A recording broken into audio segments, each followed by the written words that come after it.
Now, moving further, chapter 1, activity 1.23, that is displacement reaction, and then activity 1.2.4, that is double displacement reaction, and then activity 1.2.5, that is oxidation and reduction.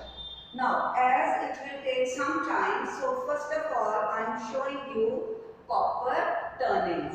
Okay, you can see the color of copper turnings is shiny brown. Okay, now I am going to heat these copper turnings in the presence of air on the flame of burner.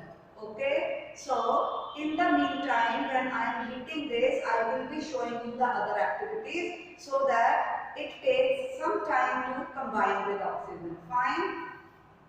So here I have kept it for heating. Now I am coming to activity 1.2.3. This is copper sulfate solution. Aqueous CuSO4. Kindly note down its color. It is blue in color. Okay. So I am having copper sulfate, and first of all I am going to add iron fillings into this solution of copper sulfate. Okay. So here it goes. Now here we have to use our previous knowledge of class 8, that is of reactivity series.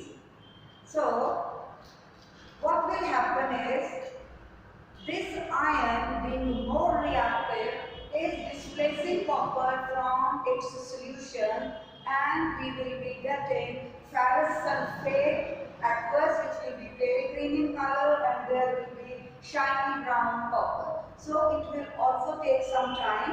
So I am keeping it here and I will show you the observation after some time. Now this is again copper sulfate. I am decreasing the content, and now I am adding zinc granules in it. Okay. So I am adding zinc into copper sulfate solution. In the meantime, I will shake this copper turnings so that they get heated properly, right? And then I will show you the change in color. Okay, so that the heating is uniform, right? Now beta, I am going to add granulated zinc. Okay, now zinc being more reactive is displacing copper from its solution, and you are getting zinc sulfate plus solid copper. So zinc sulfate will be colorless. So let us keep it for some time so that the displacement reaction will be complete. It has started. You can see the color is changing at the bottom to shiny brown, but it will definitely take some time. In the meantime, I will then again mix these copper turnings so that all the copper turnings get heated. Right? Now, activity 1.2.4, that is sodium sulfate and barium chloride. So the solutions are there in presence of you, in front of you, colorless, transparent. Just what happens, just watch what happens when I mix. See, so curdy white precipitates are there. These curdy white precipitates are of barium sulfate. Okay, students? So now we come to this, that sodium sulfate plus barium chloride, sodium chloride and barium sulfate. Can you recall activity 1.2? There was lead nitrate, potassium iodide, and there was exchange of ions. Now the same thing is being repeated. Now sodium is combining with chloride ion and barium is also bind with sulfate ion. So this reaction is double displacement. It can also be called ion exchange because the ions are being exchanged. Okay, so that is double displacement, ion exchange, or even precipitation reaction, because you obtain a white precipitate of barium sulfate. Right? Now, these are the chemical reactions, and these are the different types of chemical reactions. Now you see that ferrous sulfate, zinc sulfate, now this is colorless, this is pale green. Now I will show you, let me check.